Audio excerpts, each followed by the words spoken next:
새벽 5시 30분 서울 강남의 한 고층 빌딩 앞에서 배달원 청년 하나가 오토바이 시동을 끄고 있었습니다. 28의 나이, 이름은 강민준이었습니다. 헬멧을 벗은 그의 얼굴에는 밤샘 배달로 지친 흔적이 역력했지만 눈빛만은 또렷했습니다. 민준은 매일 이 빌딩 앞을 지나쳤습니다. 그리고 매번 고개를 들어 꼭대기층을 올려다봤습니다. 그곳에는 수천억 자산가로 알려진 한 대기업 회장이 살고 있었습니다. 민준은 그 사실을 알고 있었습니다. 아니, 알 수밖에 없었습니다. 왜냐하면 그 회장이 바로 민준 자신의 아버지였기 때문입니다. 하지만 민준은 한 번도 그 회장을 아버지라 부른 적이 없었습니다. 회장 역시 민준의 존재를 모르는 듯 했습니다. 아니, 어쩌면 모른 척하고 있었는지도 모릅니다.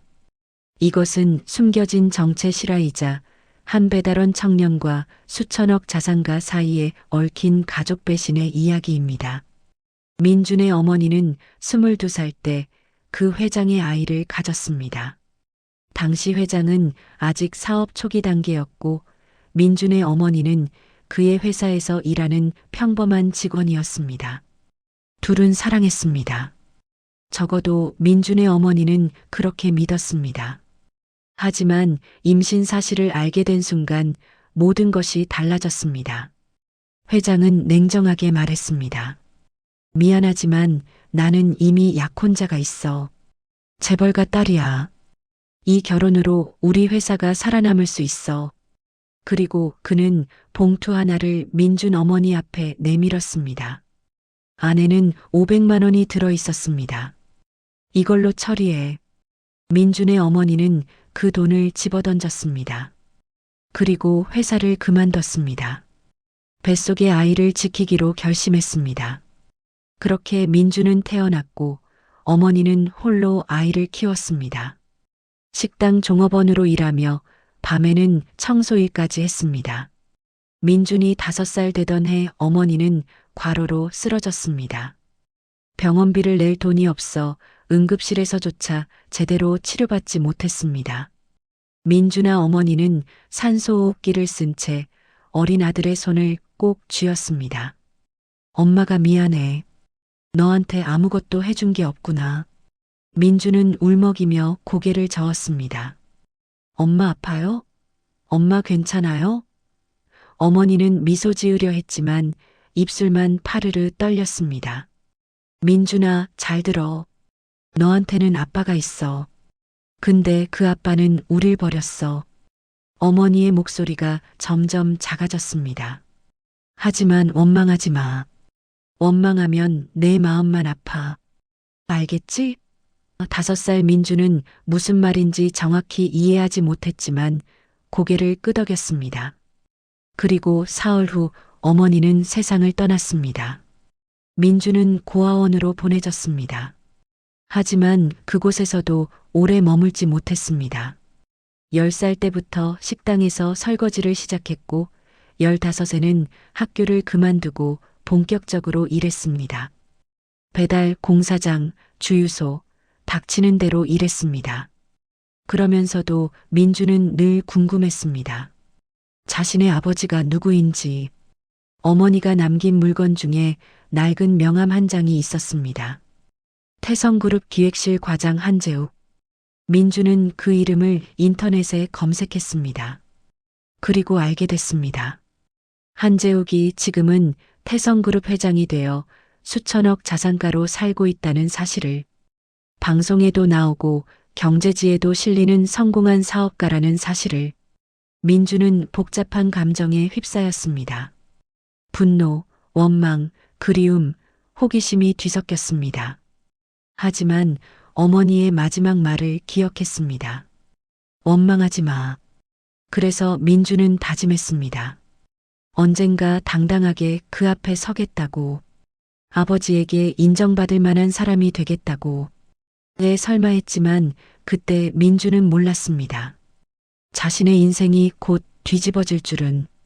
그리고 그 회장에게도 엄청난 비밀이 숨겨져 있을 줄은. 그로부터 20년이 흐른 지금 민주는 여전히 배달원이었습니다. 하지만 그냥 배달원이 아니었습니다. 낮에는 배달 일을 하고 밤에는 온라인 대학 강의를 들었습니다. 경영학을 공부했습니다. 언젠가는 제대로 된 사업을 하겠다는 꿈이 있었기 때문입니다. 어느 날 민주는 배달 앱에서 주문 하나를 받았습니다. 주소를 보는 순간 심장이 쿵 내려앉았습니다. 태성그룹 본사 빌딩이었습니다.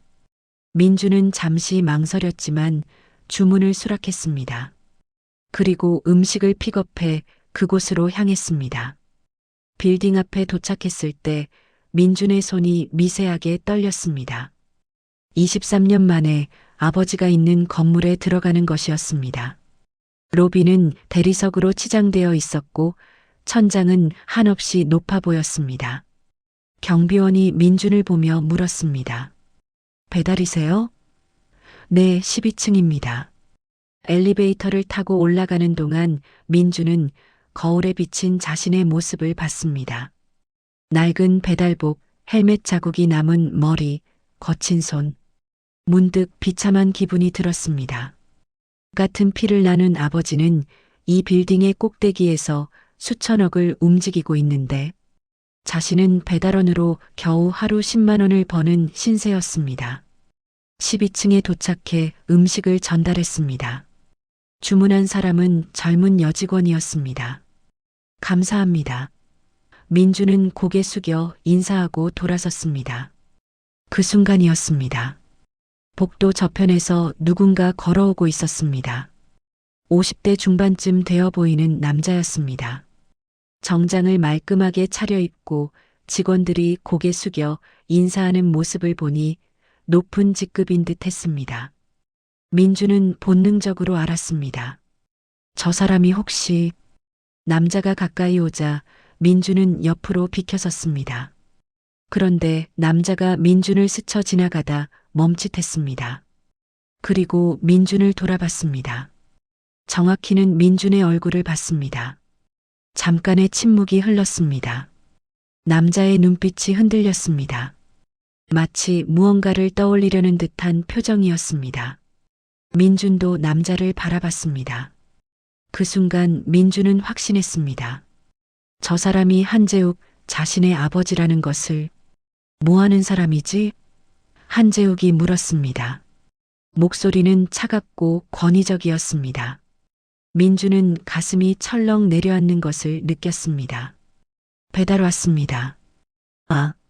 한재욱은 짧게 대답하고는 다시 걸어갔습니다. 민준을 한 번 더 보지도 않았습니다. 민주는 그 자리에 멍하니 서 있었습니다. 23년 만에 아버지를 봤는데 아버지는 자신을 알아보지도 못했습니다. 아니, 알아봤을까요? 어머니를 닮은 민준의 얼굴을 보고 뭔가 느낀 게 아닐까요? 하지만 결과는 같았습니다. 그냥 지나쳐 버렸습니다. 민주는 천천히 엘리베이터로 돌아갔습니다. 내려가는 동안 가슴 한구석이 무너지는 것 같았습니다. 역시 나는 그 사람한테 아무것도 아니구나. 하지만 진짜 문제는 이제부터였습니다. 그날 저녁 민주는 작은 고시원 방에서 라면을 끓이고 있었습니다. 핸드폰이 울렸습니다. 모르는 번호였습니다. 여보세요? 강민준 씨 맞습니까?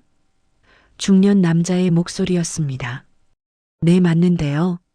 저는 법무법인 정도 변호사 김성훈입니다. 한재욱 회장님과 관련해서 연락드렸습니다.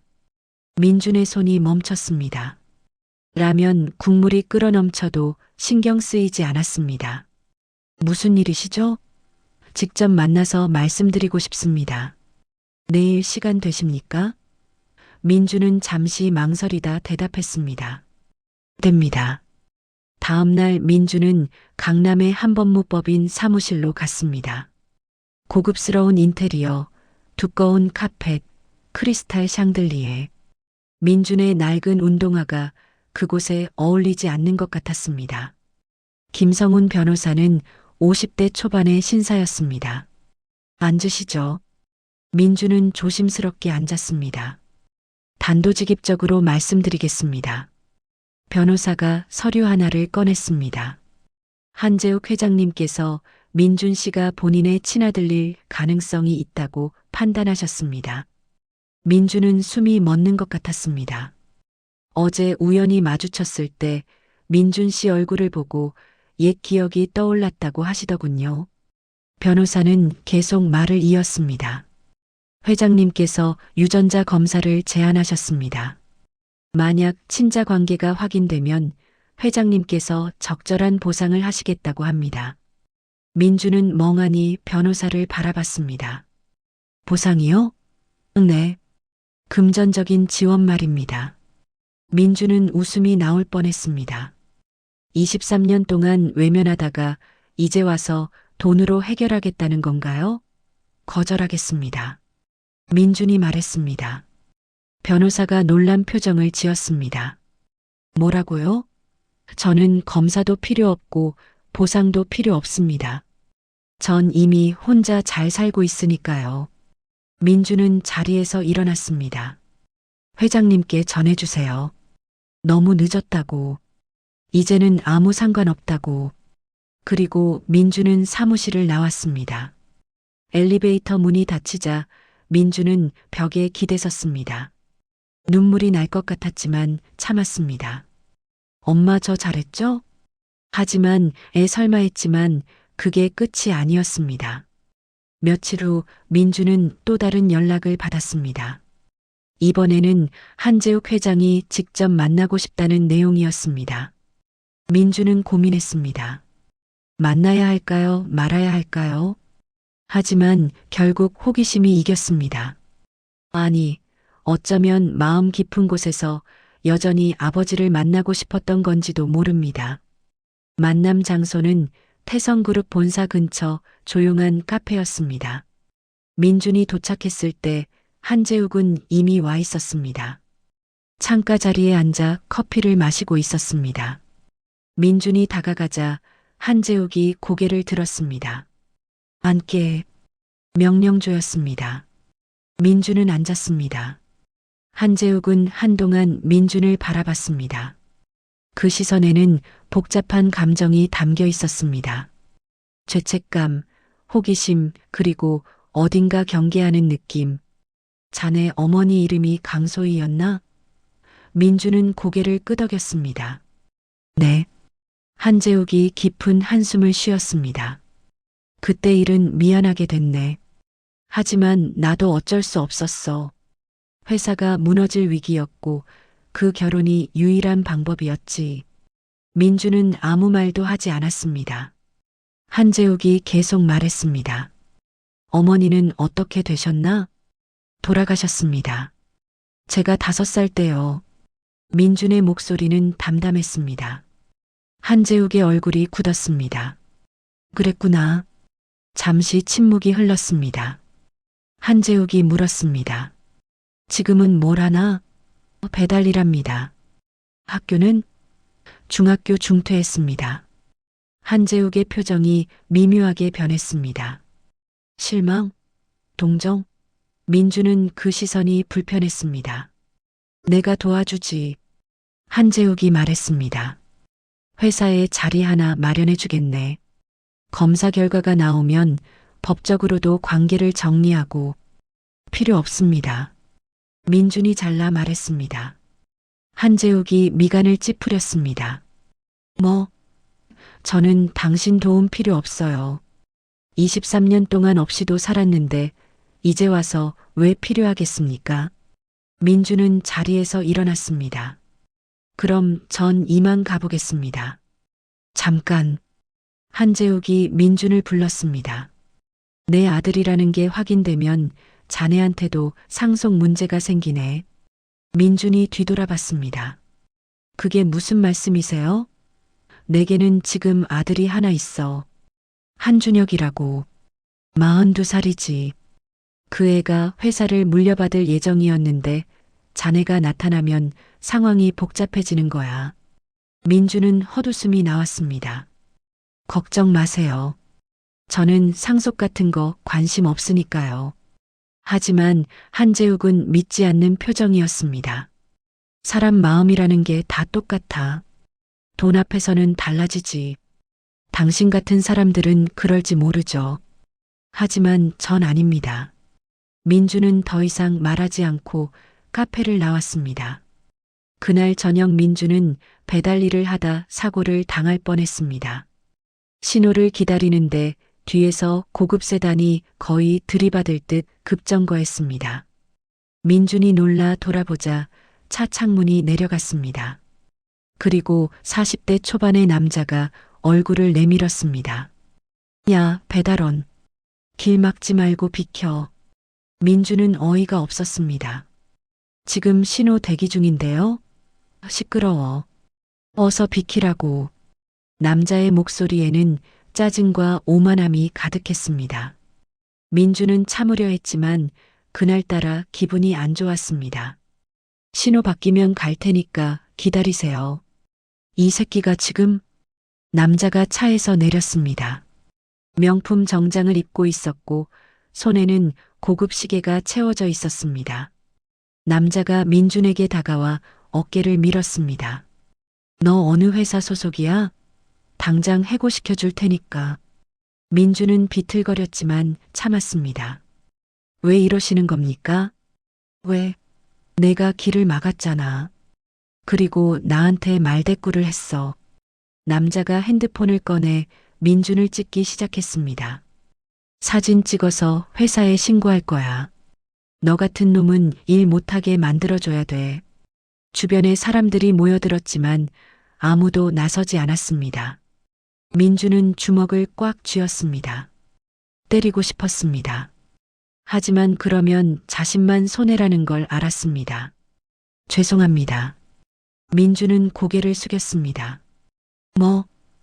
제가 잘못했습니다. 죄송합니다. 남자는 비웃었습니다. 그래, 그렇게 고개나 숙이고 살아. 너 같은 놈은 평생 그렇게 사는 거야. 신호가 바뀌었습니다. 남자는 차에 올라타고 떠났습니다. 민주는 그 자리에 서서 주먹을 떨었습니다. 분노와 수치심이 몰려왔습니다. 왜 나는 계속 이렇게 살아야 하지? 하지만 진짜 충격은 그 다음이었습니다. 며칠 후 민주는 뉴스를 보다 깜짝 놀랐습니다. 그때 자신을 괴롭혔던 그 남자가 화면에 나오고 있었습니다. 태성그룹 부회장 한준혁 씨가 오늘 신규 사업 발표를 민주는 화면을 멍하니 바라봤습니다. 한준혁? 한재욱의 아들. 그러니까 자신의 이복 형제. 설마 했지만 그게 사실이었습니다. 민준을 괴롭혔던 그 남자가 바로 한재욱의 아들이었던 겁니다. 민준은 복잡한 감정에 휩싸였습니다. 그리고 문득 깨달았습니다. 만약 자신이 정말 한재욱의 아들로 인정받는다면 저 남자와 유산을 나눠 가져야 한다는 것을. 민주는 그날 이후로 더 열심히 일했습니다. 배달 건수를 늘렸고 밤늦게까지 일했습니다. 돈을 모으고 싶었습니다.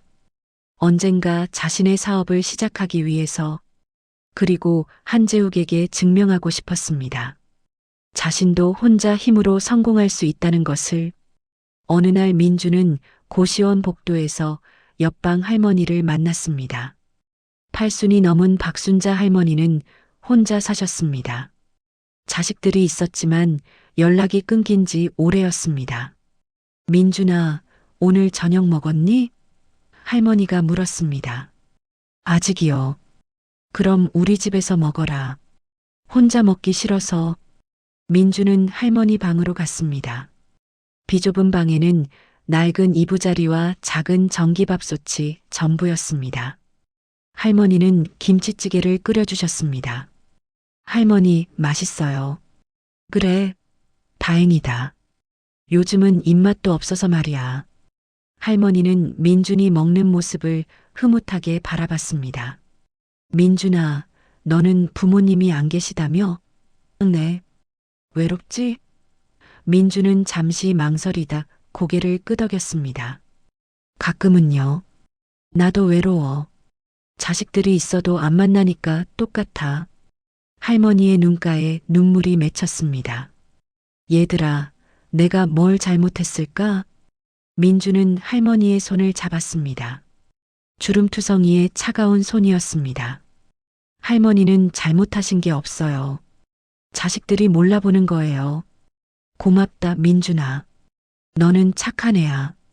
할머니는 민준을 친손자처럼 대해주셨습니다. 그리고 민준도 할머니를 친할머니처럼 모셨습니다. 그러던 어느 날 할머니가 쓰러지셨습니다. 민준이 퇴근하고 돌아왔을 때 복도에서 할머니가 쓰러져 계셨습니다. 할머니, 민준은 황급히 119를 불렀습니다.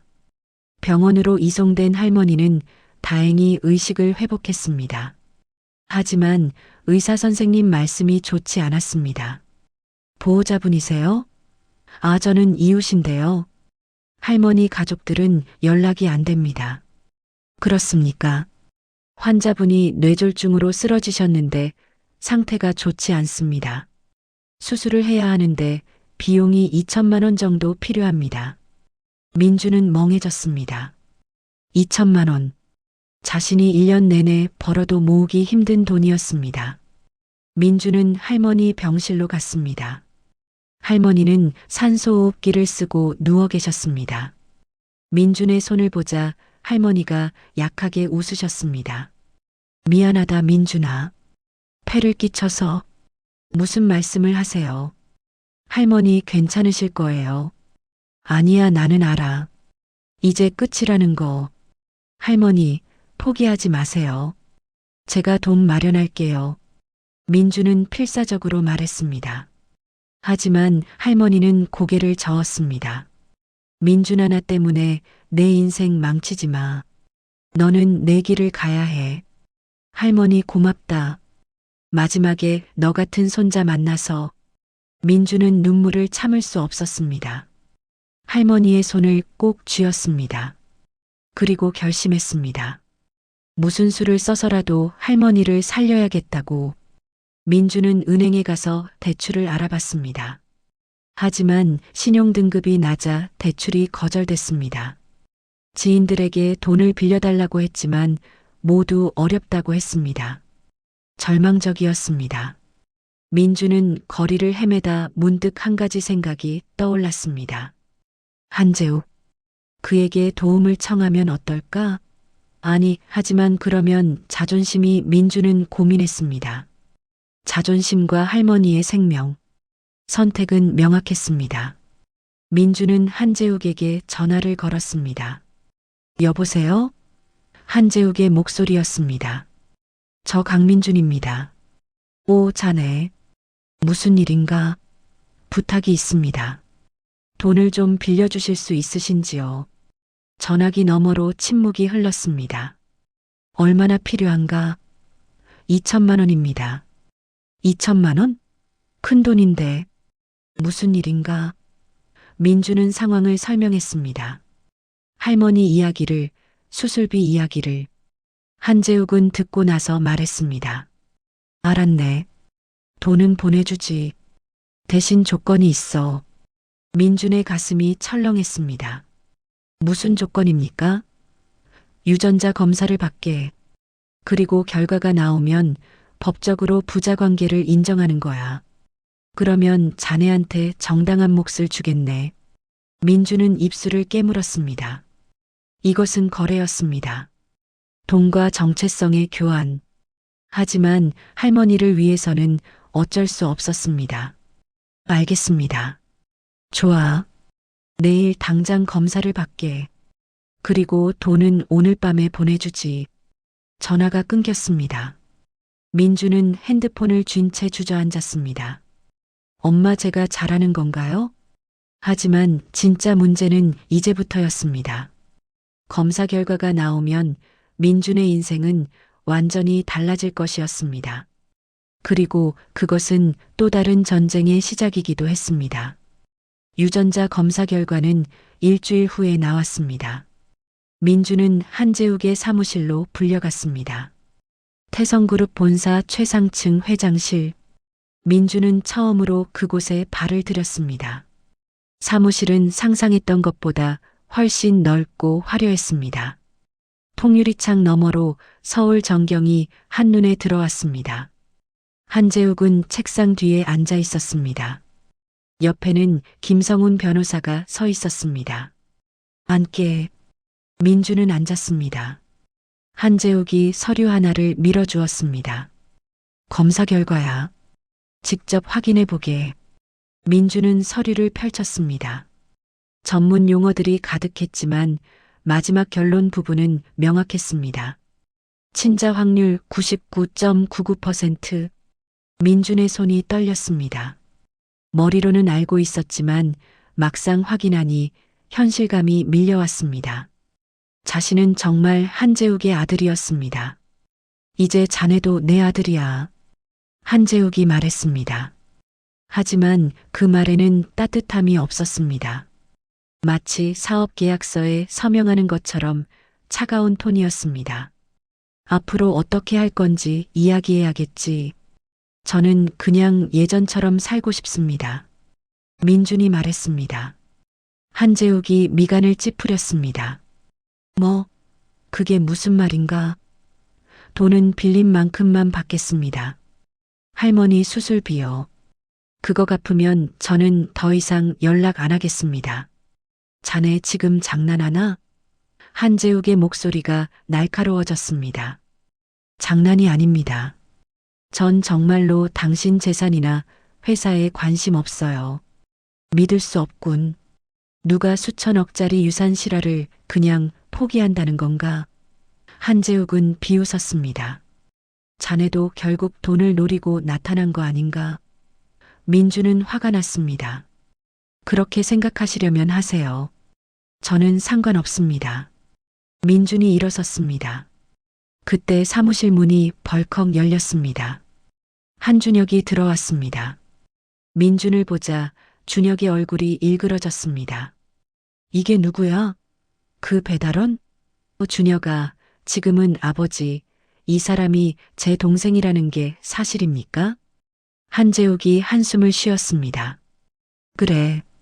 검사 결과가 나왔어. 준혁은 민준을 노려봤습니다.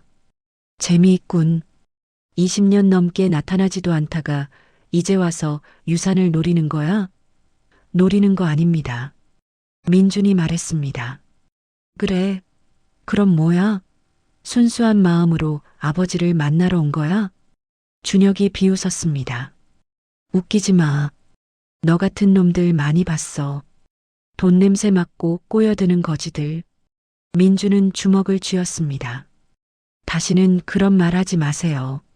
왜? 사실이잖아. 너는 배달원이고 나는 재벌이야. 우리는 다른 세상 사람이라고. 한재욱이 끼어들었습니다. 그만해라, 준혁아. 아버지, 이 사람한테 속으시면 안 됩니다. 분명 뭔가 꿍꿍이가 있을 겁니다. 준혁은 여전히 민준을 의심의 눈초리로 바라봤습니다. 민준은 더 이상 참을 수 없었습니다. 두 분 다 제 말 믿지 않으시는 것 같으니 이만 가겠습니다. 민준이 돌아서자 한재욱이 불렀습니다. 잠깐, 자네 할머니 수술은 잘 됐나? 민준은 돌아보지 않고 대답했습니다. 네, 덕분에요. 그럼 됐네. 그 돈은 갚지 않아도 돼. 아들에게 해준 거니까. 민준은 아무 말 없이 사무실을 나왔습니다. 복도를 걸어 나오는데 눈물이 났습니다. 왜 이렇게 비참한 기분이 드는 걸까요? 아버지를 만났는데 오히려 더 외로워진 기분이었습니다. 민준은 엘리베이터를 타고 로비로 내려왔습니다. 그리고 밖으로 나와 하늘을 올려다봤습니다. 엄마가 그때 저를 낳지 않았다면 어땠을까요? 그럼 엄마도 행복하게 살 수 있었을까요? 민준은 주저앉고 싶었습니다. 하지만 참았습니다. 그리고 오토바이에 올라탔습니다. 배달 일을 해야 했습니다.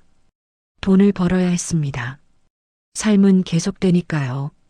네, 설마 했지만 그때 민준은 몰랐습니다. 한재욱이 자신을 지켜보고 있었다는 것을.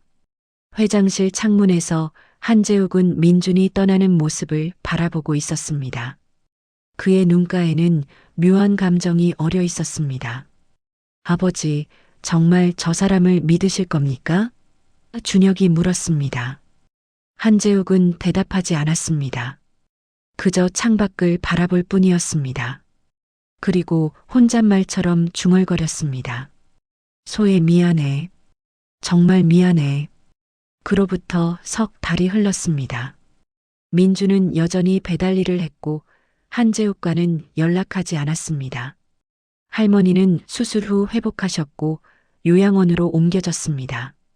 민주는 일주일에 한 번씩 할머니를 찾아뵀습니다. 할머니는 민준을 볼 때마다 눈물을 흘리셨습니다. 민준아, 너 같은 착한 애가 왜 이렇게 고생을 하니? 괜찮아요, 할머니. 저는 건강하니까요. 그래도 할머니가 너무 미안해. 내 때문에 빚까지 지고. 할머니, 그런 말씀하지 마세요. 할머니는 제게 가족이에요. 할머니는 민준의 손을 꼭 잡았습니다. 민준아, 너 친아버지 만났다며? 민준은 깜짝 놀랐습니다. 할머니는 어떻게 알았을까요? 어떻게 너 자다가 잠꼬대했어? 아버지 엄마 그러면서 민준은 고개를 숙였습니다. 네, 만났어요. 그래서 어땠니? 별로였어요. 저는 그 사람 아들이 아니라 그냥 모르는 사람 같았어요. 할머니가 한숨을 쉬었습니다. 인생이 참 아이러니하구나. 피는 섞였는데 정은 없고. 할머니, 저는 괜찮아요. 이미 포기했어요. 포기? 민준아, 포기하는 게 답은 아니야. 그럼 뭐가 답이에요? 민준이 물었습니다. 할머니는 잠시 생각하다 말했습니다. 용서. 용서가 답이란다. 용서요? 그래. 내 아버지를 용서하는 거야. 그래야 내 마음이 편해져. 민주는 고개를 저었습니다. 할머니, 전 용서 같은 거 못해요. 그 사람은 엄마를 버렸고 저를 버렸어요. 23년 동안 모른 척 했어요. 알아. 하지만 원망하고 사는 건 너만 힘들어. 그 사람은 아무렇지도 않을 거야. 할머니의 말이 가슴에 박혔습니다. 민주는 요양원을 나와 오토바이에 올라탔습니다. 할머니 말이 계속 맴돌았습니다. 용서. 과연 자신이 한재욱을 용서할 수 있을까요? 그때 핸드폰이 울렸습니다. 모르는 번호였습니다. 여보세요? 민준 씨, 저 김성훈 변호사입니다. 민주는 긴장했습니다. 무슨 일이시죠? 회장님이 쓰러지셨습니다. 민준의 심장이 쿵 내려앉았습니다. 뭐라고요? 오늘 오전 회의 중에 갑자기 쓰러지셨습니다. 지금 중환자실에 계십니다. 민주는 말을 잇지 못했습니다. 상태가 어떻습니까? 심근경색이라고 합니다. 상태가 심각합니다. 회장님께서 의식이 있을 때 민준 씨를 찾으셨습니다. 저를요? 네. 꼭 만나고 싶다고 하셨습니다. 올 수 있으시겠습니까? 민주는 망설였습니다. 가야 할까요? 말아야 할까요? 하지만 할머니 말씀이 떠올랐습니다. 용서.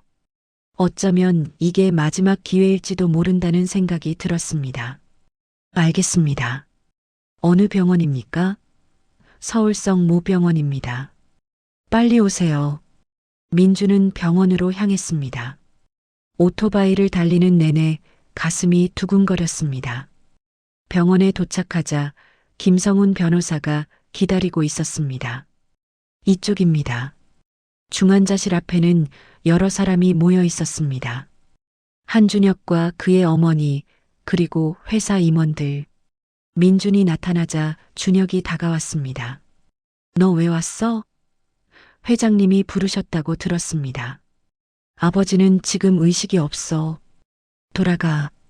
준혁의 목소리는 차갑고 적대적이었습니다.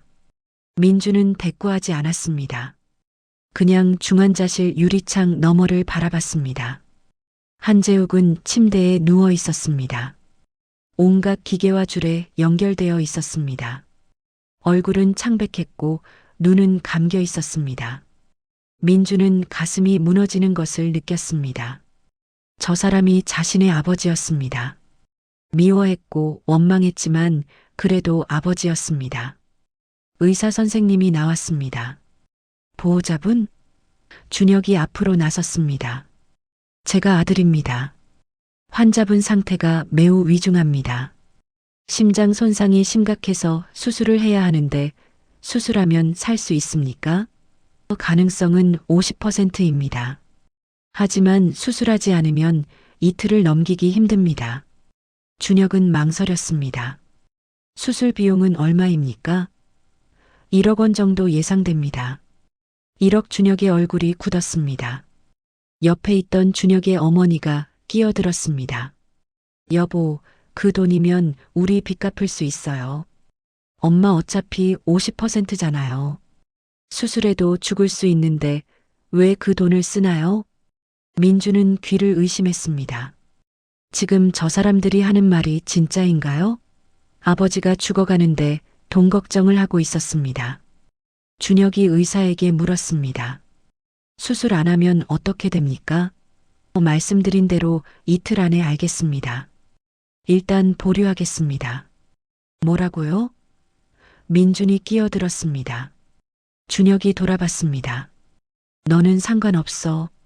어떻게 아버지 목숨이 달린 문제를 보류합니까? 닥쳐. 너는 아들도 아니야. 준혁이 소리쳤습니다. 주변 사람들이 쳐다봤습니다. 민주는 의사에게 말했습니다. 수술하세요. 제가 비용 내겠습니다. 뭐? 준혁이 어이없다는 표정을 지었습니다. 너 무슨 돈으로? 제가 알아서 할 겁니다. 민주는 단호하게 말했습니다. 의사가 물었습니다. 정말 가능하십니까? 네, 가능합니다. 당장 수술 준비해 주세요. 민준의 목소리는 떨렸지만 확고했습니다. 의사는 고개를 끄덕이고 들어갔습니다. 준혁이 민준의 멱살을 잡았습니다. 야, 너 뭐 하는 거야? 손 떼세요. 너 혹시 이 기회에 아버지한테 잘 보여서 유산 더 받으려고 그러는 거 아니야? 민주는 준혁의 손을 뿌리쳤습니다. 당신 같은 사람은 이해 못할 겁니다. 사람 목숨보다 돈이 중요한 사람은. 민주는 돌아서서 병원 복도를 걸었습니다. 그리고 구석에 앉아 핸드폰을 꺼냈습니다. 1억. 어떻게 구할 수 있을까요? 민주는 지금까지 모은 돈을 확인했습니다. 3천만 원. 턱없이 부족했습니다. 은행 대출? 불가능했습니다. 신용등급이 낮았으니까요. 민주는 머리를 쥐어뜯었습니다. 그때 누군가 다가왔습니다. 민준 씨? 김성훈 변호사였습니다. 제가 도와드리겠습니다. 네. 회장님께서 제게 유언처럼 말씀하셨습니다. 만약 자신에게 무슨 일이 생기면 민준 씨를 도와주라고. 변호사는 수표 하나를 꺼냈습니다. 1억입니다. 회장님 개인 계좌에서 인출한 겁니다. 민주는 수표를 받아들었습니다. 손이 떨렸습니다. 회장님이 정말 그런 말씀을 하셨습니까? 네. 그리고 이것도 전해달라고 하셨습니다. 변호사는 봉투 하나를 더 꺼냈습니다. 민주는 봉투를 열었습니다. 안에는 편지가 들어 있었습니다. 민준에게 미안하다. 이 말밖에 할 수 없구나. 내가 너무 늦게 깨달았어. 내가 얼마나 힘들게 살았는지, 내 어머니를 얼마나 그리워했는지. 나는 비겁한 아버지였다. 용서를 바라지 않는다. 다만 부탁이 있다. 나처럼 살지 마라. 돈과 명예에 얽매여 정작 소중한 것을 잃어버리는 삶을 살지 마라. 사랑하는 사람을 지켜라. 그게 내가 너한테 해줄 수 있는 유일한 충고다. 마이너스 아버지가. 민준의 눈에서 눈물이 흘러내렸습니다. 편지를 읽는 내내 가슴이 찢어지는 것 같았습니다. 아버지. 처음으로 한재욱을 아버지라고 생각했습니다. 미워했고 원망했지만 결국 아버지였습니다. 하지만 진짜 문제는 이제부터였습니다. 수술은 시작됐지만 6시간이 지나도 끝나지 않았습니다. 민주는 복도에서 기다렸습니다. 준혁과 그의 어머니는 이미 집으로 돌아갔습니다. 끝까지 남은 사람은 민준뿐이었습니다. 밤 11시가 넘어서야 수술이 끝났습니다. 의사 선생님이 나왔을 때 민주는 벌떡 일어났습니다. 환자는 어떻습니까? 의사는 마스크를 벗으며 한숨을 쉬었습니다. 다행히 수술은 성공했습니다. 하지만 아직 안심할 수는 없습니다. 이틀이 고비입니다. 민주는 안도의 한숨을 쉬었습니다. 감사합니다, 선생님. 환자분이 의식을 찾으면 연락드리겠습니다. 지금은 중환자실에 계시니 면회는 불가능합니다. 민주는 고개를 끄덕였습니다. 그리고 중환자실 유리창 너머를 바라봤습니다. 한재욱은 여전히 기계에 연결된 채 누워 있었습니다. 하지만 숨을 쉬고 있었습니다. 살아 있었습니다. 민주는 유리창에 손을 댔습니다. 제발 살아나세요. 그렇게 민주는 밤새 병원 복도에서 기다렸습니다. 새벽 5시쯤 간호사가 민준을 깨웠습니다. 보호자분? 네. 환자분이 의식을 찾으셨습니다. 잠깐 들어가 보실 수 있습니다. 민주는 황급히 일어났습니다. 중환자실로 들어갔습니다. 한재욱은 눈을 뜨고 있었습니다. 회장님, 민준이 다가가자 한재욱이 고개를 돌렸습니다. 그리고 민준을 봤습니다. 입술이 움직였습니다. 소리는 나지 않았지만 입모양으로 알 수 있었습니다. 미안하다. 민준의 눈에서 눈물이 흘렀습니다. 괜찮습니다. 살아계셔서 감사합니다. 한재욱의 손이 움직였습니다. 민준의 손을 찾는 것 같았습니다. 민준은 한재욱의 손을 잡았습니다. 차갑고 힘없는 손이었습니다. 한재욱이 다시 입술을 움직였습니다. 서랍 왼쪽 무슨 말인지 알 수 없었습니다. 간호사가 들어왔습니다. 환자분이 쉬셔야 합니다. 나가주세요. 민주는 고개를 끄덕이고 밖으로 나왔습니다. 한재욱의 말이 계속 맴돌았습니다. 서랍 왼쪽? 무슨 뜻일까요? 민주는 김성훈 변호사에게 전화했습니다. 변호사님, 혹시 회장님 사무실에 들어갈 수 있습니까? 무슨 일이십니까? 회장님이 서랍 왼쪽이라고 하셨는데 무슨 의미인지 확인하고 싶습니다. 변호사는 잠시 망설이다 말했습니다. 알겠습니다. 제가 안내해 드리죠. 1시간 후 민주는 태성그룹 본사 회장실에 있었습니다. 새벽이라 아무도 없었습니다. 변호사가 불을 켰습니다. 이쪽입니다. 민주는 한재욱의 책상으로 갔습니다. 왼쪽 서랍을 열었습니다. 안에는 서류들이 가득했습니다. 하나씩 꺼내보는데 낡은 봉투 하나가 나왔습니다. 봉투 겉면에는 강소희에게라고 쓰여 있었습니다. 민준의 심장이 뛰었습니다. 어머니 이름이었습니다. 봉투를 열자 편지와 함께 오래된 사진 몇 장이 나왔습니다. 사진 속에는 젊은 한재욱과 민준의 어머니가 함께 웃고 있었습니다. 행복해 보였습니다. 민준은 어머니의 얼굴을 쓰다듬었습니다. 이렇게 웃는 모습은 처음 봤습니다. 민준이 알던 어머니는 늘 지쳐 있었으니까요. 편지를 펼쳤습니다. 한재욱의 필체였습니다. 소희에게 이 편지를 쓰는 지금 내 손이 떨린다. 너한테 할 말이 너무 많은데 어디서부터 시작해야 할지 모르겠구나. 우선 미안하다. 정말 미안하다. 내가 너를 버린 건 사랑하지 않아서가 아니었어. 오히려 반대였어. 너무 사랑했기에 더 비겁해졌어. 회사가 망하기 직전이었어. 직원들 월급도 못 줄 지경이었지. 그때 재벌가에서 손을 내밀었어. 딸과 결혼하면 투자하겠다고. 나는 선택해야 했어. 너와의 사랑 아니면 수백 명 직원들의 생계. 나는 후자를 택했어. 비겁하다는 거 알아. 변명이 되지 않는다는 것도 알아. 하지만 알아줬으면 좋겠어. 너를 잊은 적이 단 하루도 없었다는 걸. 우리 아이가 태어났을 거라는 생각에 밤마다 잠을 못 잤어. 찾아가고 싶었어. 하지만 그럴 수 없었어.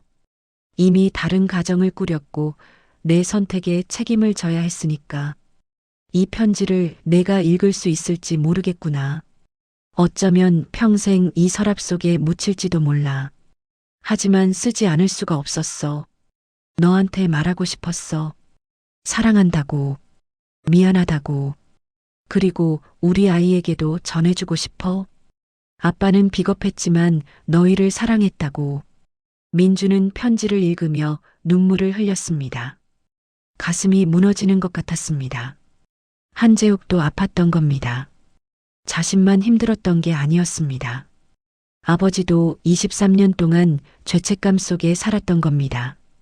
김성훈 변호사가 조심스럽게 물었습니다. 괜찮으십니까? 민주는 눈물을 닦으며 고개를 끄덕였습니다. 네, 괜찮습니다. 그때 봉투 안에서 또 다른 서류가 나왔습니다. 유언장이었습니다. 민주는 유언장을 펼쳤습니다. 그리고 눈을 의심했습니다. 본인 한재욱은 정신이 온전한 상태에서 다음과 같이 유언한다. 첫째, 태성그룹 지분 30%를 친아들 강민준에게 양도한다. 둘째, 현금 500억 원을 강민준에게 상속한다. 셋째, 나머지 재산은 한준혁과 가족들에게 분배한다. 민주는 서류를 떨어뜨렸습니다. 지분 30%면 수천억 원 가치였습니다. 현금 500억까지 합하면 이것은 실화인가요? 꿈인가요? 이게 진짜입니까? 변호사가 서류를 확인했습니다. 네, 회장님의 자필 유언장이 맞습니다. 법적 효력이 있습니다. 민주는 주저앉았습니다. 머리가 복잡했습니다. 이 유산 실화를 어떻게 받아들여야 할까요? 한재욱은 왜 이렇게 많은 재산을 자신에게 남긴 걸까요? 네, 설마 했지만 그게 사실이었습니다. 한재욱은 진짜로 민준을 아들로 인정했던 겁니다. 하지만 진짜 문제는 이제부터였습니다. 이 사실이 알려지면 어떻게 될까요? 한준혁은 가만히 있을까요? 그리고 민준 자신은 이 재산을 받을 자격이 있는 걸까요? 이틀 후 한재욱은 의식을 완전히 회복했습니다. 중환자실에서 일반 병실로 옮겨졌습니다. 민주는 매일 병원에 갔습니다. 한재욱과 처음으로 제대로 된 대화를 나눴습니다. 민주나 한재욱이 민준을 불렀습니다. 처음으로 이름을 불렀습니다. 네, 서랍에서 찾았구나. 내 어머니 편지 읽었습니다. 한재욱의 눈가에 눈물이 맺혔습니다. 내 어머니는 정말 좋은 사람이었어. 나 같은 놈은 받을 자격도 없는 사람이었지. 회장님, 아버지라고 불러줄 수 있겠니? 한재욱이 떨리는 목소리로 물었습니다. 민주는 망설였습니다. 그리고 천천히 입을 열었습니다. 아버지. 한재욱은 눈물을 흘렸습니다. 고맙다. 정말 고맙구나. 유언장도 받습니다. 민준이 말했습니다. 하지만 전 그 재산 받을 수 없습니다. 왜? 제가 뭘 했다고 그런 큰 돈을 받습니까? 전 아무것도 한 게 없는데요. 아니야. 너는 충분히 자격이 있어. 내가 얼마나 힘들게 살았는지 내가 알아. 한재욱이 민준의 손을 잡았습니다. 민준아, 내 부탁 하나만 들어줄 수 있겠니? 무슨 부탁입니까? 회사를 맡아줘. 태성그룹을 내가 이끌어줘. 민주는 깜짝 놀랐습니다. 제가요? 말도 안 됩니다. 저는 경영 경험도 없고 배우면 돼. 너는 똑똑해. 내 어머니를 닮았으니까. 한재욱이 웃었습니다. 그리고 준혁이는 회사를 맡기기엔 부족해. 돈만 알고 사람은 모르거든. 하지만 갑자기 제가 나타나면 혼란이 생길 겁니다. 그래서 천천히 준비하려고 해. 우선 너를 회사에 입사시키고 그때 병실 문이 벌컥 열렸습니다. 한준혁이 들어왔습니다. 뒤에는 준혁의 어머니와 변호사 몇 명이 따라왔습니다. 아버지, 이게 무슨 짓입니까? 준혁이 소리쳤습니다. 한재욱이 미간을 찌푸렸습니다. 무슨 소리냐? 유 원장 말입니다. 저한테는 고작 30% 지분이고 이 사람한테는 30%의 현금 500억이라고요? 준혁은 분노로 얼굴이 빨개져 있었습니다. 그건 내 결정이다. 아버지, 정신 차리세요. 이 사람은 23년 동안 나타나지도 않았잖아요. 그건 내가 버렸기 때문이야. 한재욱의 목소리가 차갑게 식었습니다. 너는 23년 동안 내 돈으로 호의호식하며 살았지. 하지만 민준이는 홀로 고아원에서 자라고 배달 일을 하며 버텼어. 누가 더 대단하냐? 준혁의 어머니가 끼어들었습니다.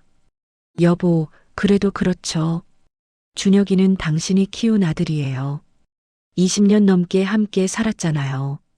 키웠다고? 돈만 줬지 제대로 가르친 적 있나? 한재욱이 반박했습니다. 준혁이가 뭘 잘못했는지 아나?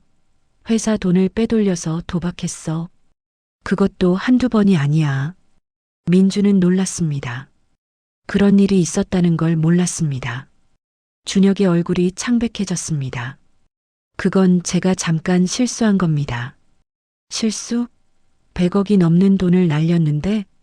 한재욱의 목소리가 커졌습니다. 간호사가 들어와 제지했습니다. 환자분 안정이 필요합니다. 나가주세요. 준혁은 민준을 노려봤습니다. 이게 다 내 짓이지? 아버지한테 잘 보이려고 일부러 수술비 댄 거지? 아닙니다. 민준이 차분하게 대답했습니다. 난 안 믿어. 너 같은 놈들 많이 봤어. 돈 때문에 가족인 척하는 거지들. 준혁아. 한재욱이 소리쳤습니다. 하지만 가슴을 움켜쥐었습니다. 심장이 안 좋았습니다. 의료진이 달려왔습니다. 모두 나가세요. 민준과 준혁 일행은 밖으로 쫓겨났습니다. 복도에서 준혁이 민준을 벽에 몰아붙였습니다. 야, 잘 들어. 넌 절대 내 아버지 재산 못 가져가. 내가 죽어도 막을 거야. 손 떼세요. 민준이 차갑게 말했습니다. 뭐? 전 당신 상대할 시간 없어요. 아버지나 걱정하세요. 민준은 준혁을 밀치고 지나갔습니다. 준혁은 주먹을 쥐었지만 때리지는 못했습니다. 대신 뒤에서 소리쳤습니다. 너 후회할 줄 알아. 민준은 돌아보지 않았습니다. 하지만 가슴은 불편했습니다. 그날 밤 민준은 고시원 방에서 생각에 잠겼습니다. 정말 자신이 태성그룹을 이끌 수 있을까요? 자신은 고작 배달원인데, 경영은커녕 대학도 제대로 못 나왔는데, 민준은 창밖을 바라봤습니다. 서울의 야경이 보였습니다. 저 불빛 하나하나에 사람들의 삶이 있겠죠. 핸드폰이 울렸습니다. 한재욱이었습니다. 민준아, 나야. 아버지, 괜찮으세요? 응. 조금 안정됐어. 너한테 할 말이 있어서 전화했어. 말씀하세요. 내일부터 회사 나와. 수습사원으로 시작하자. 네. 놀랄 것 없어. 밑바닥부터 배워야 회사를 제대로 이해할 수 있거든. 나도 그렇게 시작했어. 민주는 망설였습니다. 하지만 전 학력도 없고 학력은 나중에 검정고시 보면 돼. 중요한 건 배우려는 자세야. 어때, 할 수 있겠니? 민주는 깊게 숨을 들이마셨습니다. 그리고 대답했습니다. 해보겠습니다. 그래, 잘 생각했어. 내일 아침 9시까지 본사로 와. 인사팀에 말해놓을게. 전화가 끊어졌습니다. 민주는 핸드폰을 내려놓고 천장을 바라봤습니다. 엄마 저 잘할 수 있을까요? 어머니의 얼굴이 떠올랐습니다. 늘 웃으며 민준을 격려하던 모습. 민준아, 넌 할 수 있어. 엄마가 믿어. 민준은 눈을 감았습니다. 그리고 다짐했습니다. 해내겠다고. 어머니를 실망시키지 않겠다고. 하지만 설마 했지만 그때 민준은 몰랐습니다. 진짜 시련은 이제 시작이라는 것을, 회사 내에서 민준을 노리는 사람들이 있다는 것을, 그리고 가장 위험한 적은 바로 가까이에 있다는 것을. 다음 날 아침 민준은 태성그룹 본사 앞에 서 있었습니다. 정장을 처음 입어봤습니다. 중고로 산 옷이었지만 깨끗하게 다려서 입었습니다. 심장이 두근거렸습니다. 건물 안으로 들어가자 직원들이 바쁘게 움직이고 있었습니다. 인사팀으로 가니 팀장이 기다리고 있었습니다. 강민준 씨죠? 어서 오세요. 회장님께 말씀 들었습니다. 잘 부탁드립니다. 민준은 고개 숙여 인사했습니다. 신입사원 교육은 다음 주부터 시작하니까 오늘은 간단히 회사 투어만 하겠습니다. 팀장을 따라 회사를 둘러봤습니다. 각 부서마다 분위기가 달랐습니다. 마케팅팀은 활기찼고 재무팀은 조용했습니다. 민주는 모든 것이 신기했습니다. 이곳에서 수천억 원이 오가는구나. 사람들의 인생이 결정되는구나. 점심시간이 되자 팀장이 물었습니다. 구내식당에서 드실래요? 네. 식당은 넓고 깨끗했습니다. 음식도 다양했습니다. 민주는 쟁반을 들고 줄을 섰습니다. 그때 뒤에서 수군거리는 소리가 들렸습니다. 저 사람 신입이래. 근데 나이가 좀 있어 보이는데? 맞아. 30 가까이 돼 보여. 요즘 늦깎이 신입 많더라. 민주는 신경 쓰지 않으려 했습니다. 하지만 다음 말을 듣고 멈칫했습니다. 근데 들었어? 회장님 친아들이래. 뭐? 진짜? 응. 회장님이 젊었을 때 바람 피워서 낳은 애래. 헐, 그럼 한준혁 부회장님이랑 형제네? 그러게. 완전 막장 드라마 아냐? 사람들이 킥킥 웃었습니다. 민주는 쟁반을 꽉 쥐었습니다. 귀가 빨개졌습니다. 하지만 참았습니다. 화를 내봤자 달라지는 건 없었습니다. 자리에 앉아 밥을 먹는데 누군가 앞에 앉았습니다. 20대 후반의 여직원이었습니다. 안녕하세요. 저는 마케팅팀 이지은입니다. 강민준입니다. 혼자 드시는 것 같아서요. 같이 먹어도 될까요? 네, 감사합니다. 지은은 밝은 성격이었습니다. 회사 이야기를 재미있게 해줬습니다. 덕분에 민준은 조금 긴장이 풀렸습니다. 민준 씨, 소문 신경 쓰지 마세요. 지은이 조심스럽게 말했습니다. 네. 회장님 아들이라는 소문요. 사람들이 수군거리는 거 들었어요. 민주는 고개를 숙였습니다. 괜찮습니다. 사실이니까요. 네. 정말이에요? 네. 와, 그럼 정말 대단하시네요. 이런 소문 속에서도 당당하게 출근하시고. 지은이 감탄했습니다. 전 그저 일하러 온 겁니다. 멋있어요. 응원할게요. 지은이 웃었습니다. 민준도 처음으로 웃을 수 있었습니다. 오후에는 신입 교육 자료를 받았습니다. 회사 규정, 업무 프로세스, 경영 철학 등 배울 게 산더미였습니다. 민주는 모든 자료를 꼼꼼히 읽었습니다. 모르는 용어는 핸드폰으로 검색했습니다. 퇴근 시간이 지나도 계속 공부했습니다. 아직도 안 가셨어요? 지은이 물었습니다. 네, 좀 더 보려고요. 대단하시다. 첫날인데 벌써 야근이세요? 배울 게 많아서요. 지은이 옆에 앉았습니다. 도와드릴까요? 저도 시간 있는데. 괜찮습니다. 혼자 할 수 있어요. 에이, 같이 하면 더 빠르죠. 지은은 친절하게 용어들을 설명해 줬습니다. 민주는 감사했습니다. 이렇게 좋은 사람도 있구나. 밤 10시가 넘어서야 둘은 퇴근했습니다. 오늘 수고하셨어요. 내일 봐요.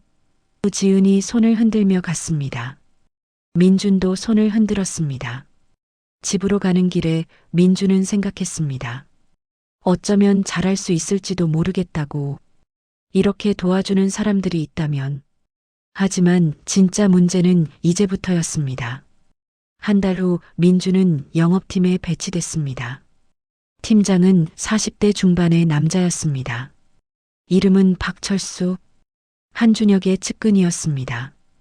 박철수는 민준을 보자마자 적대적이었습니다. 자네가 강민준인가? 네, 잘 부탁드립니다. 민준이 인사했지만 박철수는 받지 않았습니다. 우리 팀에서 특혜 같은 건 없네. 다른 신입들처럼 밑바닥부터 시작해야 해. 알겠습니다. 좋아. 그럼 오늘부터 영업보고서 정리해. 지난 5년치 말이야. 5년치 보고서는 엄청난 양이었습니다. 민주는 밤낮으로 일했습니다. 주말도 반납했습니다. 하지만 박철수는 계속 트집을 잡았습니다. 이게 뭔가? 다시 해. 오타가 있어. 처음부터 다시 해. 이건 내가 원한 형식이 아니야. 다시. 민주는 참고 참았습니다. 화를 내봤자 자신만 손해였습니다. 그렇게 석 달이 지났습니다. 민주는 눈에 띄게 야위었습니다. 잠도 제대로 못 잤습니다. 하지만 포기하지 않았습니다. 한재욱이 믿고 맡긴 일이었으니까요. 어느 날 박철수가 민준을 불렀습니다. 강사원, 이번 주 금요일까지 이 계약 성사시켜. 서류를 던져주었습니다. 민준이 확인하니 불가능한 조건이었습니다. 상대 회사는 이미 다른 업체와 계약했고 금액도 맞지 않았습니다. 팀장님, 이건 좀 어려울 것 같은데요. 왜? 못하겠다는 건가? 아니, 그게 아니라 그럼 해. 못하면 자네 능력 부족이야. 박철수는 비웃으며 자리를 떴습니다. 민주는 한숨을 쉬었습니다. 이건 명백한 괴롭힘이었습니다. 민주는 최선을 다했습니다. 상대 회사에 연락하고 미팅을 잡았습니다. 하지만 역시 거절당했습니다. 죄송합니다. 이미 계약했어요. 알겠습니다. 시간 내주셔서 감사합니다. 민주는 돌아왔습니다. 금요일이 되자 박철수가 물었습니다. 계약은? 실패했습니다. 뭐? 실패? 박철수가 크게 소리쳤습니다. 주변 직원들이 쳐다봤습니다. 이게 신입이 할 태도인가? 회장 아들이라고 대충대충 하면 되는 줄 알았어? 민주는 참았습니다. 하지만 박철수는 멈추지 않았습니다. 자네 같은 사람 때문에 우리 회사가 망하는 거야. 실력도 없으면서 백만 믿고. 그 순간 민준의 인내심이 한계에 달했습니다. 팀장님, 그만하세요. 뭐? 처음부터 불가능한 일이었잖아요. 그걸 저한테 떠넘긴 거죠. 지금 나한테 대들어? 박철수가 다가왔습니다. 대드는 게 아니라 사실을 말하는 겁니다. 팀장님은 저를 괴롭히고 싶으신 거죠? 사무실이 조용해졌습니다. 박철수의 얼굴이 빨개졌습니다. 당장 나가. 오늘부터 출근하지 마. 제가 뭘 잘못했습니까? 나가라고. 박철수가 소리쳤습니다. 민주는 자리를 정리하고 나왔습니다. 복도에서 지은을 만났습니다. 민준 씨, 무슨 일이에요? 정직당했습니다. 네. 왜요? 민주는 쓸쓸히 웃었습니다. 제가 회장 아들이니까요. 지은은 안타까운 표정을 지었습니다. 너무하다. 제가 인사팀에 말해볼게요. 괜찮습니다. 이미 끝났어요. 민주는 회사를 나왔습니다. 하늘을 올려다봤습니다. 구름이 잔뜩 끼어 있었습니다. 곧 비가 올 것 같았습니다. 민주는 걸었습니다. 어디로 가야 할지 몰랐지만 그냥 걸었습니다. 핸드폰이 울렸습니다. 한재욱이었습니다. 민준아, 무슨 일이냐? 정직당했다고? 네, 어떻게 된 거야? 민주는 상황을 설명했습니다. 한재욱은 분노했습니다. 당장 복직시키겠어. 박철수 그 자식을. 아버지. 민준이 조용히 말했습니다. 제가 잘못한 것 같아요. 무슨 소리야? 저는 준비가 안 됐어요. 회사 생활도 처음이고 경영도 몰라요. 이렇게 밀어붙이는 건 오히려 독이 될 것 같습니다. 한재욱은 한동안 말이 없었습니다. 그리고 깊게 한숨을 쉬었습니다. 미안하다. 내가 너무 서두른 것 같구나. 아니요. 아버지는 잘못 없으세요. 제가 부족한 겁니다. 민준아, 넌 부족하지 않아. 다만 시간이 필요할 뿐이야. 시간이요? 그래. 천천히 배우자. 내가 옆에서 도와줄게. 어때? 민준의 눈에서 눈물이 흘렀습니다. 감사합니다, 아버지. 전화를 끊고 민준은 하늘을 봤습니다. 비가 내리기 시작했습니다. 하지만 민준은 우산을 펴지 않았습니다. 그냥 비를 맞았습니다. 엄마, 저 아직 멀었죠? 하지만 포기하지 않을게요. 엄마가 저를 포기하지 않았던 것처럼 민준은 다시 걷기 시작했습니다. 비에 젖으며. 하지만 마음은 조금 가벼워진 것 같았습니다. 하지만 설마 했지만 그때 민준은 몰랐습니다. 한준혁이 더 큰 음모를 꾸미고 있다는 것을. 그리고 그 음모가 곧 민준의 인생을 완전히 뒤흔들 것이라는 것을. 한 달 후 민준은 다시 회사에 복귀했습니다. 이번에는 기획팀에 배치됐습니다. 팀장은 온화한 성격의 50대 여성이었습니다. 민준을 따뜻하게 맞아줬습니다. 잘 부탁드립니다, 팀장님. 저야말로 열심히 배워요. 민준은 이번에는 더 신중했습니다. 모르는 건 바로 물어봤고 배운 건 메모했습니다. 밤늦게까지 공부했습니다. 경영학 책을 사서 읽었고 온라인 강의도 들었습니다. 조금씩 회사 일이 이해되기 시작했습니다.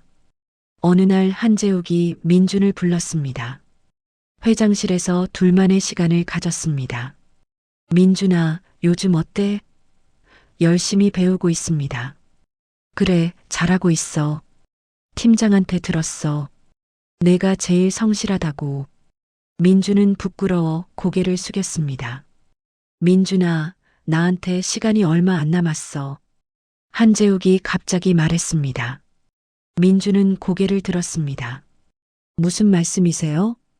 심장이 안 좋아. 의사 선생님이 길어야 1년이래. 민준의 가슴이 철렁 내려앉았습니다. 아버지, 괜찮아. 나는 충분히 살았어. 오히려 너를 만난 게 선물이야. 한재욱이 웃었습니다. 하지만 걱정되는 게 있어. 내가 죽으면 준혁이가 너한테 어떻게 할지 몰라. 저는 괜찮습니다. 아니야. 준혁이는 집요해. 꼭 복수할 거야. 한재욱이 서류 하나를 꺼냈습니다. 이걸 받아. 민준이 확인하니 회사 지분양도 계약서였습니다. 이건 내 지분 50%를 너한테 양도하는 거야. 그러면 내가 최대 주주가 돼. 아버지, 이럴 순 없습니다. 왜? 준혁 씨도 아버지 아들입니다. 20년 넘게 함께 사셨잖아요. 피는 안 섞였지만 내 아들인 건 맞아. 하지만 회사는 맡길 수 없어. 준혁이는 돈만 알고 사람은 몰라. 회사를 망칠 거야. 한재욱의 목소리는 단호했습니다. 하지만 전 아직 준비가 안 됐어요. 그래서 시간을 주는 거야. 내가 죽기 전까지 최대한 가르쳐 줄게. 그리고 죽은 후에는 김성훈 변호사가 도와줄 거야. 아버지 부탁이야, 민준아. 이 회사를 지켜줘. 수천 명 직원들의 생계가 달려 있어. 민주는 눈물을 흘렸습니다. 알겠습니다. 최선을 다하겠습니다. 한재욱은 민준을 껴안았습니다. 고맙다, 아들아. 정말 고맙다. 둘은 한동안 그렇게 있었습니다. 아버지와 아들로서 처음으로 제대로 된 포옹이었습니다. 그날 밤 민주는 고시원 방에서 계약서를 받습니다. 지분 50%, 수천억 원 가치였습니다. 이 유산 실화가 믿기지 않았습니다. 하지만 동시에 무거운 책임감도 느껴졌습니다. 수천 명의 인생이 자신의 어깨에 달려 있다는 것. 민주는 어머니 사진을 꺼냈습니다. 엄마 저 잘할 수 있을까요? 사진 속 어머니는 웃고 있었습니다. 마치 대답하는 것처럼 넌 할 수 있어, 민준아. 민주는 사진을 가슴에 안았습니다. 그리고 다짐했습니다. 꼭 해내겠다고. 다음 날부터 민주는 더 열심히 일했습니다. 새벽 5시에 출근해서 밤 12시에 퇴근했습니다. 주말에는 도서관에서 경영학을 공부했습니다. 한재욱도 직접 민준을 가르쳤습니다. 경영 노하우, 인간관계, 협상 기술 등 모든 것을. 6개월이 지났습니다. 민준은 놀라울 정도로 성장했습니다. 이제 회의에서도 당당히 의견을 냈고 프로젝트도 성공적으로 이끌었습니다. 직원들도 민준을 인정하기 시작했습니다. 강 과장님 정말 대단하세요. 회장님 아들답네요. 하지만 한준혁은 여전히 적대적이었습니다. 민준을 볼 때마다 노려봤고 뒤에서 험담을 퍼뜨렸습니다. 저 새끼 아버지 돈으로 잘난 척하는 거야. 하지만 민준은 신경 쓰지 않았습니다. 중요한 건 일을 잘하는 것이었으니까요. 그러던 어느 날 한재욱이 다시 쓰러졌습니다. 이번에는 더 심각했습니다. 병원으로 실려갔을 때 의사는 고개를 저었습니다. 이번에는 어렵습니다. 민주는 한재욱 병실에서 밤새 지켰습니다. 한재욱은 산소호흡기를 쓰고 있었습니다. 민주나 한재욱이 힘겹게 불렀습니다. 네, 아버지. 고맙다, 내 아들이 되어줘서. 아버지, 말씀하지 마세요. 힘드실 거예요. 괜찮아, 할 말이 있어. 한재욱이 민준의 손을 잡았습니다. 내 어머니한테 미안하다고 전해줘. 내가 너무 비겁했다고. 아버지, 그리고 준혁이도 용서해줘. 그 애도 피해자야. 한재욱의 눈에서 눈물이 흘렀습니다. 사람의 값어치는 혈통이 아니라 살아온 태도다. 기억해라. 한재욱의 손에서 힘이 빠졌습니다. 기계에서 긴 삐소리가 났습니다. 의료진이 달려왔습니다. 하지만 이미 늦었습니다. 한재욱은 눈을 감았습니다. 민주는 아버지의 손을 놓지 못했습니다. 아버지. 하지만 대답은 없었습니다. 장례식이 열렸습니다. 수많은 사람이 조문을 왔습니다. 재계 인사들, 정치인들, 직원들. 민주는 상주로서 조문객들을 맞았습니다. 한준혁도 상주였지만 민준과 말을 섞지 않았습니다. 사흘간의 장례식이 끝났습니다. 일주일 후 유언장 공개가 있었습니다. 김성훈 변호사가 유언장을 읽었습니다. 본인 한재욱은 다음과 같이 유언한다. 태성그룹 지분 50%를 강민준에게, 30%를 한준혁에게, 나머지 20%는 직원복지재단에 기부한다. 준혁이 벌떡 일어났습니다. 이게 말이 됩니까? 저는 고작 30%라고요? 회장님의 유언입니다. 변호사가 차분히 말했습니다. 이건 무효야. 법적으로 다툴 거야. 준혁이 소리쳤습니다. 하지만 변호사는 흔들리지 않았습니다. 회장님께서는 법적 절차를 모두 밟으셨습니다. 무효로 만들 수 없습니다. 준혁은 민준을 노려봤습니다. 이게 다 내 짓이지? 아버지를 속인 거지? 아닙니다. 민준이 조용히 말했습니다. 난 안 믿어. 준혁이 민준에게 달려들려 했지만 경호원들이 막았습니다. 나라고. 준혁은 발버둥 쳤지만 소용없었습니다. 결국 끌려나갔습니다. 회의실은 정적에 휩싸였습니다. 민주는 자리에 앉아 생각에 잠겼습니다. 이제 자신이 최대 주주였습니다. 태성그룹을 이끌어야 했습니다. 두려웠습니다. 하지만 동시에 각오도 됐습니다. 아버지가 믿고 맡긴 일이었으니까요. 한 달 후 이사회가 열렸습니다. 새로운 회장을 선출하는 자리였습니다. 민준과 준혁이 후보였습니다. 투표 결과 민준이 당선됐습니다. 28배 나이에 재벌 회장이 된 것입니다. 취임식 날 민준은 단상에 섰습니다. 수백 명의 직원이 바라봤습니다. 여러분, 저는 부족한 사람입니다. 배달원이었고 고아였습니다. 여러분보다 배운 것도 적습니다. 사람들이 웅성거렸습니다. 하지만 약속드립니다. 최선을 다하겠습니다. 이 회사를 지키고 여러분의 일자리를 지키겠습니다.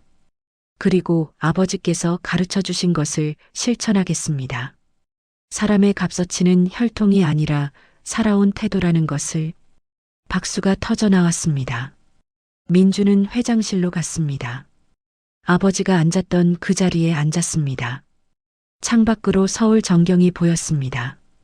민주는 눈물을 흘렸습니다. 아버지, 제가 잘할 수 있을지 모르겠어요.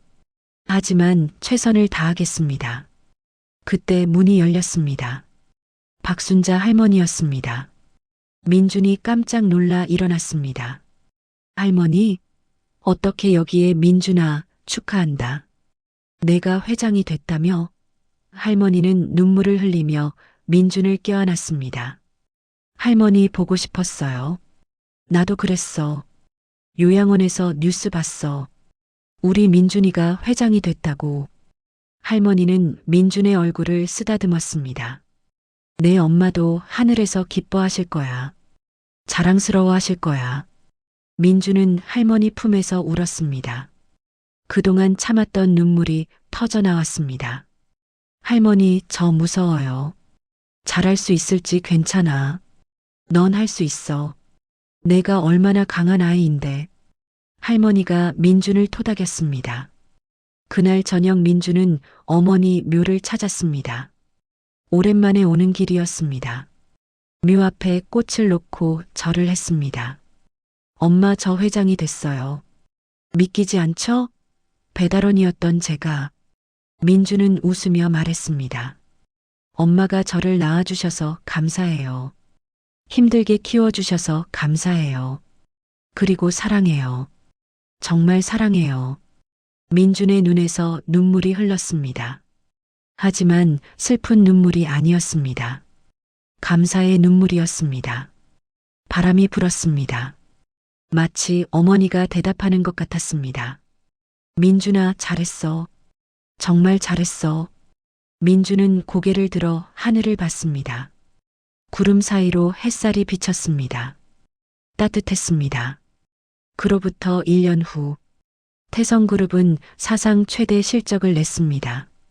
민준의 경영 덕분이었습니다. 민준은 직원 복지를 대폭 늘렸고 불공정 거래를 없앴습니다. 회사 분위기가 완전히 바뀌었습니다. 한준혁은 회사를 떠났습니다. 자신의 사업을 시작했습니다. 민준은 준혁에게 창업 자금을 지원했습니다. 왜 저한테 이러십니까? 준혁이 물었습니다. 우리는 형제니까요. 아버지도 원하셨을 거예요. 민준이 대답했습니다. 준혁은 복잡한 표정을 지었습니다. 감사합니다. 그리고 고개를 숙였습니다. 민준은 준혁의 어깨를 두드렸습니다. 잘하실 거예요. 형님도 능력 있으시니까. 형님이라고 불러주시는군요. 네. 우리는 가족이니까요. 준혁의 눈에서 눈물이 흘렀습니다. 그동안 쌓였던 미움과 질투가 녹아내렸습니다. 제가 너무 못됐죠. 아닙니다.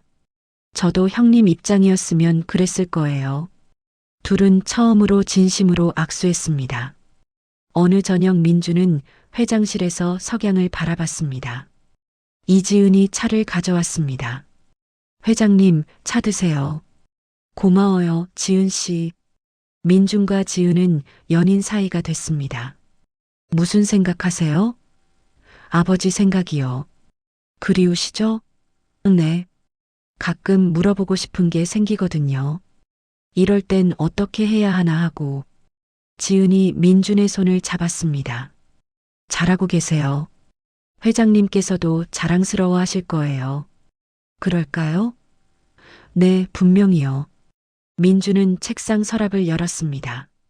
안에는 아버지가 남긴 편지가 있었습니다. 민주는 가끔 그 편지를 꺼내 읽었습니다. 힘들 때마다 위로가 됐습니다. 사람의 값어치는 혈통이 아니라 살아온 태도다. 민주는 창밖을 봤습니다. 서울의 야경이 아름다웠습니다. 수많은 불빛이 반짝였습니다.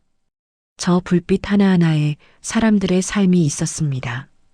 민주는 다짐했습니다. 저 사람들을 위해 최선을 다하겠다고. 어머니가 자신을 위해 희생했듯이, 아버지가 마지막에 자신을 믿었듯이, 이제는 자신이 다른 사람들을 위해 헌신할 차례였습니다. 그것이 진짜 가족의 의미였습니다. 혈연이 아니라 사랑과 희생으로 맺어진 관계. 민주는 미소 지었습니다. 이제는 더 이상 외롭지 않았습니다. 할머니가 계셨고, 지은이 있었고, 회사 가족들이 있었습니다. 그리고 하늘에서 지켜보는 어머니와 아버지가 계셨습니다.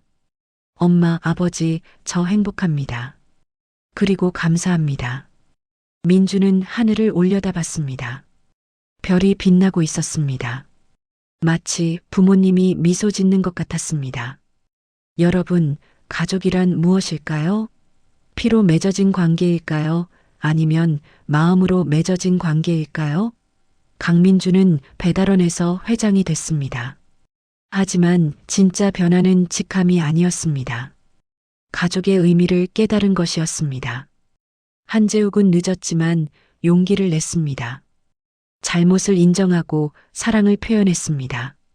한준혁은 미움을 내려놓고 화해를 선택했습니다. 이들의 이야기는 우리에게 묻습니다. 진짜 가족은 무엇이냐고. 원망보다 용서가, 미움보다 사랑이, 혈통보다 태도가 중요하다는 것을. 오늘 이 이야기가 여러분 마음에 남았다면 한 가지만 기억해 주십시오. 사람의 값어치는 어디서 태어났느냐가 아니라 어떻게 살아가느냐에 달려 있다는 것을. 그리고 용서와 화해는 결코 늦지 않다는 것을.